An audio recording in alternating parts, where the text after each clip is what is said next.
నమస్తే, welcome to Telugu రాజ్యం. మనతో రామ్ ఉన్నారు. రామ్ ఈ రోజు ఒక మంచి గుడ్ న్యూస్ చెప్పడానికి రెడీగా ఉన్నారు. ఆ గుడ్ న్యూస్ ఆల్రెడీ బాలకృష్ణ గారు కూడా చెప్పారు. మొన్న ఇండస్ట్రీ 50 years సెలబ్రేషన్స్ చేసుకున్నారు కదా. ఆ సెలబ్రేషన్స్ లో బాలకృష్ణ ఫ్యాన్స్ కి అయితే ఒక సూపర్ చెప్పారనమాట. మోక్షజ్ఞ రెడీ అవుతున్నారు నెక్స్ట్ మూవీ రావడానికి అని చెప్పేసి. ఆ పండగ అయిపోతుంది ఫ్యాన్స్ కి. అసలు ఆ మూవీ విశేషాలు ఏంటి, దానికి సంబంధించి ఒక కామెంట్ కూడా వచ్చింది. Simba is coming back. ఎవరు చెప్పారు అనేది మాట్లాడదాం. హాయ్ రామ్. Hi ma'am. ఎవరు చెప్పారు Simba is coming back? Prasanth Varma, our favourite director. Okay, our James Cameron అని చెప్పొచ్చు ఆయన్ని. Hour James Cameroon. రాజమౌళి గారు ఉన్నప్పటికీ కూడా Prashanth Varma is a brilliant director. Basic గా ఫస్ట్ మనం ఈ మోక్షజ్ఞ కాన్సెప్ట్ ఒకసారి చూద్దాం. మోక్షజ్ఞ గారు ఐ థింక్ ఆయన సినిమాకి వస్తారని అయితే ఎవరు అనుకోలేదు. 1 year బ్యాక్ వరకు కూడా అతను, బికాస్ కొంతమంది ఆయన ఫిజికల్ గా అడుగుతున్నారు బాలకృష్ణ గారిని, ఎందుకంటే ఈ పాటికి ఎప్పుడో లాంచ్ చేసి ఉండాలి. ఎందుకంటే చిరంజీవి గారు 22-23 ఏళ్ళకి తీసుకొచ్చేసారు రామ్ చరణ్ గారిని. చిరంజీవి గారు ఎంత ఫ్యాన్ బేస్ ఉన్నారు, నియర్లీ బాలకృష్ణ గారు కూడా అంతే ఉన్నారు. నందమూరి అభిమానులు కూడా అంతమంది ఉన్నారు. అయితే వాళ్ళందరికీ ఏంటంటే ఒకటే, మోక్షజ్ఞ రావాలి రావాలి రావాలి అని. బికాస్ వారసత్వం అది కదా, ఎందుకంటే అక్కడ స్టాప్ అవ్వకూడదు. ఇప్పుడు రామారావు గారి తర్వాత కొడుకులు ఓకే, కొడుకులకి ఉన్నటువంటి ఎవరైతే వాళ్ళ పుత్రులు ఉంటారో, సో వాళ్ళ పుత్రులు ఎవరైతే ఉంటారో వాళ్ళలో జూనియర్ ఎన్టీఆర్ గారు తప్ప స్టేబుల్ గా అందరికంటే కూడా నిలబడింది కొంచెం తక్కువే. ఈ కళ్యాణ్ రామ్ గారు కానీ, చైతన్య గారు కానీ, తారక రత్న గారు కానీ, వీళ్ళందరూ కూడా ఎక్కడో కొంచెం అంతంత లేరు. నందమూరి కుటుంబాన్ని ఆ భారాన్ని మోసే అంత ఎవరు లేరు. బట్ అక్కడ అనిపించింది కొడుకుగా బాలకృష్ణ గారు, మనవడగా జూనియర్ ఎన్టీఆర్ గారు. ఆ లెగసీని కంటిన్యూ చేసిన వీళ్ళే, ఒప్పుకున్నా ఒప్పుకోకపోయినా. మిగతా వాళ్ళందరూ ఓకే ఓకే సోసోగా అనిపించేవారు. ఇప్పుడు అక్కినేని ఫ్యామిలీ తీసుకుంటే నాగార్జున గారు, ఐ థింక్ నాగ చైతన్య, అఖిల్ గారు కూడా లేదు కదా. సో ఏదో స్టేబుల్ గా మీ సుమంత్ గారు ఉన్నారు, ఇంకొక ఆయన ఉన్నారు, బట్ వాళ్ళెవ్వరికి అవ్వలేదు అది. సో అలాగే ఇక్కడ మోక్షజ్ఞ ఎంట్రీ కోసం చాలా మంది చాలా రకాలుగా బాలకృష్ణ గారి మీద ప్రెజర్ తీసుకొస్తే వస్తుంది. ఎందుకంటే ఒప్పుకోరండి. సింబా ఆయన, ఎందుకంటే ఇండస్ట్రీలో ఉండేది 2 సింబాలే. సింబా అనే రిఫరెన్స్ కి ఎవరన్నా ఉన్నారంటే నాకు తెలిసి మెగాస్టార్ కొడుకు రామ్ చరణ్ అన్నయ్య ఉండాలి, లేదంటే బాలయ్య బాబు కొడుకు మోక్షజ్ఞ అన్నయ్య ఉండాలి. వీళ్ళు 2 తప్ప. అదే నేను ఫస్ట్ నాకు అదే అనిపించింది ఎప్పుడైతే తను పెట్టి సింబా అనేది పెట్టాడో ఇన్స్టాలో, నాకు అప్పుడే నేను కామెంట్ పెట్టాను, వీళ్ళిద్దరే అయి ఉండాలి. నేను రామ్ చరణ్ గారు ఎందుకు అనుకున్నాను అంటే ఇంకో ఛాన్స్ అనిపించింది. ఈ ఏదైతే ఈ సినిమాటిక్ యూనివర్స్ అన్నారో, ఈ జై హనుమాన్ ఉంది కదా, నెక్స్ట్ హనుమాన్ నుంచి జై హనుమాన్ ఉంది కదా. సో దీంట్లో ఏదన్నా క్యారెక్టర్, ఎందుకంటే రాముడు క్యారెక్టర్ కి అంత బాగా యాప్ట్ అయ్యాడు. ఇది మన RRR లో క్లైమాక్స్ లో చూసినప్పుడు రాముడు క్యారెక్టర్ అంత బాగా అనిపించాడు చరణ్. సో ఏదైనా తీసుకుంటారేమో చరణ్ గారిని, లేదంటే హనుమాన్ క్యారెక్టర్ ఇంకా రివీల్ అవ్వలేదు ఫేస్. రామ్ చరణ్ గారు హనుమాన్ కూడా బాగానే అనిపిస్తారు. సో ఏదైనా ఉంటదేమో అనుకున్నా నేను. బట్ తెలుస్తోంది మోక్షజ్ఞ అని, ఎందుకంటే ఫస్ట్ నుంచి బజ్ వస్తుంది. ప్రశాంత్ వర్మ లాంచ్ చేయబోతున్నట్లుగా మోక్షజ్ఞ అని అది వస్తుంది buzz. At the same time నాకు అదే అనుకుని నేను పెట్టాను. అయితే ఇక్కడ మెయిన్ గా మోక్షజ్ఞ ఫస్ట్ ఎందుకు అందరికి అనిపించాడు అంటే లుక్స్ అండి.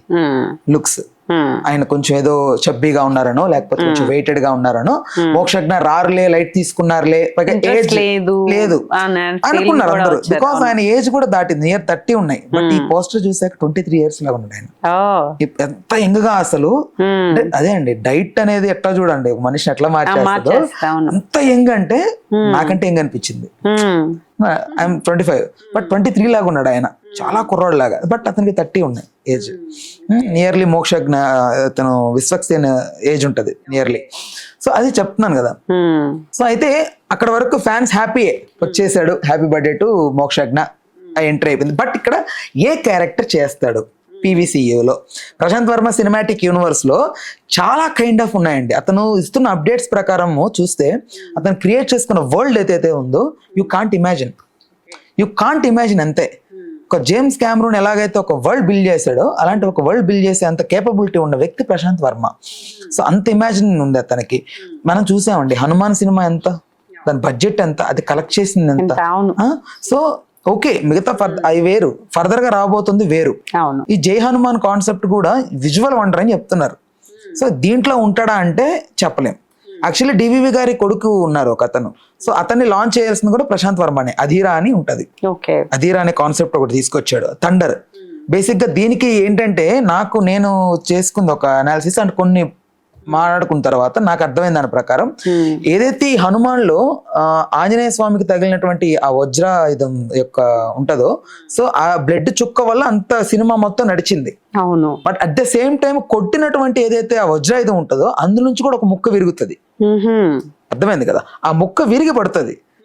ఆ విరిగిన ముక్క తీసుకున్నవాడు అధీరా. ఓకే. డివి దానయ్య గారి కొడుకు సినిమా లాంచ్ ఉంది, ఆ మూవీకి సంబంధించి ఆ కథ అన్నమాట. ఇది అక్కడ దొరికితే ఇది ఇతనికి దొరుకుతుంది బ్లడ్. సో ఇంకా ఉన్నాయి దేవుడు చాలా రిఫరెన్స్ ఉన్నాయి. మన చిరంజీవులు 7 మంది 8 మంది చిరంజీవులు మనకి బతికున్న వాళ్ళు. అందులో మనకు విభీషణుడిని ఇంట్రడ్యూస్ చేశారు, ఆంజనేయ స్వామిని ఇంట్రడ్యూస్ చేశారు. ఇంకా చాలా క్యారెక్టర్స్ ఉన్నాయి అంటే చిరంజీవులుగా బతుకున్నవారు. అశ్వత్థామ, ఇంకా చాలా మంది ఉన్నారు కదా, పరశురామ్, ఇలాంటి క్యారెక్టర్స్ కొన్ని ఉన్నారు. సో వాళ్ళందరినీ తీసుకురావడం మెయిన్ ఇతని కాన్సెప్ట్. సో ఇప్పుడు ఇతనికి ఏ పవర్ వస్తుంది? ఓకే. ఒకటి PVCU అంటే 100% అది. నువ్వు చెప్తుంటే అసలు ఈగర్గా ఉంది. ఏం క్యారెక్టర్ వస్తుంది, ఎలా చూడాలా, కమర్షియలా లేకపోతే పౌరాణికమా, ఎలా? బాలయ్య బాబు కొడుకు ఇంట్రడక్షన్ అండి. ఒకటి ఇది ప్రైవేట్ ఏదో వేరే సినిమా కాదు, కమర్షియల్ సినిమా కాదు, బాలయ్య బాబు కొడుకు ఎంట్రీ. సో ఈ ఎంట్రీని ఎలా తీసుకెళ్తాడు? అసలు వీళ్ళందరూ తేజ సజ్జా చేసిన ఈ క్యారెక్టర్ ఇవేవి నిలబడలేవండి. తేజ అనే వ్యక్తి ఈ క్యారెక్టర్ డిజైనింగ్ ద్వారా ఎలివేట్ అయ్యాడు, సినిమా ద్వారా ఎలివేట్ అయ్యాడు. అతని వల్ల సినిమా ఏం ఎలివేట్ అవ్వలేదు కదా. బట్ ఇక్కడ మాత్రం అలా ఉండదండి. బాలయ్య బాబు గారి ఫ్యాన్స్ అసలు ఒప్పుకోరు, ఎక్కడ తగ్గి చేస్తే ఒప్పుకోరు. ఇంకొకటి ఎక్స్పెక్టేషన్స్ హై లెవెల్లో ఉంటాయి. ఇప్పుడు ఇతను జాయిన్ అవ్వడం వల్ల దీనికి ప్లస్ అండి, PVCUకి ఇంకా ప్లస్ ఉంది, చాలా ప్లస్ ఉంది. సినిమా ఇదంతా సినిమాటిక్ యూనివర్స్ కాబట్టి, హనుమాన్ ఇచ్చిన బ్లాక్ బాస్టర్ కాబట్టి, బట్ ఇప్పుడు చాలా ఉంది. బట్ ఇతను యాడ్ అవ్వడం ఇంకా బస్ పెంచేసింది. నియర్లీ ఐ థింక్ నాకు తెలిసి ఇది కనుక వర్కౌట్ అయ్యి మోక్షజ్ఞ గనక దీంట్లో గనక సక్సెస్ఫుల్ గా గనక చేయగలిగితే, ఇంకా మన పర్ఫార్మెన్స్ చూడలేదు, డాన్స్ చేస్తాడా బాలయ్య బాబు అంటే? డాన్స్ కూడా ఆయన తక్కువేం కాదు, చిరంజీవి గారితో పోల్చుకుంటే ఆయన కూడా తక్కువేం కాదు. ఈయన తగ్గట్టుగా ఈయన కూడా చేస్తాడు, ఊపేస్తాడు ఈ ఏజ్ లో కూడా. మనం రీసెంట్ టైంలో ఏ సినిమా తీసుకుని అఖండాలో కూడా వేసి పడేసాడు డాన్స్, అంత ఉన్న ఎనర్జెటిక్ గా ఉండే వ్యక్తి. అతని వారసత్వాన్ని పుణుకుపుచ్చుకున్నప్పుడు ఇతనికి కూడా ఉంటది ఎక్స్పెక్టేషన్. ఎందుకంటే బాలయ్యని కొద్ది రోజుల తర్వాత చూడలేం, ఏజ్డ్ కదా, కొద్ది రోజుల తర్వాత ఆగిపోతారు. ఆయన ఆగిపోయాక ఆయన వారసత్వం తీసుకున్నటువంటి ఇతను జూనియర్ ఎన్టీఆర్ ఎలాగైతే హరికృష్ణ వారసత్వంతో నందమూరి గారు ఆయన పేరు పెట్టుకుని ఎలాగైతే జూనియర్ ఎన్టీఆర్ ఆ లెగసీని మోస్తున్నాడో, ఇప్పుడు ఇతను మోస్తాడా లేదా అనేది ఉంది అందరికి. ఎంత ఫ్యాన్స్ అయినా కూడా ఎక్కడో ఉంటది, ఉంటాడా లేకపోతే అందరిలాగా ఫేడ్ అవుట్ అవుతూ వస్తాడా అనేది ఉంది. ఐ థింక్ నాకు తెలిసి నిలబడతాడని నమ్ముతున్నాను నేను. ఎందుకంటే ఆ కష్టం తెలుస్తోంది, ఆ వెయిట్ లాస్ అయిన జర్నీ గానీ, మనోడు లుక్స్ గానీ అంతా కూడా తెలుస్తున్నాయి. ఇంకా బాలకృష్ణ గానీ చూసుకుంటారు ఆ రూపంలో. ఐ థింక్ చూడాలి. ఐ థింక్ PVCU కొన్ని అప్డేట్స్ ఇస్తే మనం బ్రేక్ డౌన్ చేసే అవకాశం ఉంది దీనికి సంబంధించి. అండ్ విషెస్ చెప్పాలి ఆబ్వియస్ గా మన ఛానల్ తరపు నుంచి మోక్షజ్ఞకే wish you many more happy returns of the day Mokshagna గారు. రైట్, అంత మంచి ఏం చెప్పలేము. ఓకే, ఫ్యాన్స్, బాలయ్య ఫ్యాన్స్ తో పాటు మోక్షజ్ఞ పర్ఫార్మెన్స్ చూడడానికి అయితే అందరూ రెడీగా ఉన్నారు. ఎప్పుడు రిలీజ్ అవుతుంది, ఎప్పుడు సినిమా చేస్తారు అని అయితే eagerly waiting. Please do subscribe to Telugu Rajyam channel. Please do subscribe to Telugu Rajyam channel.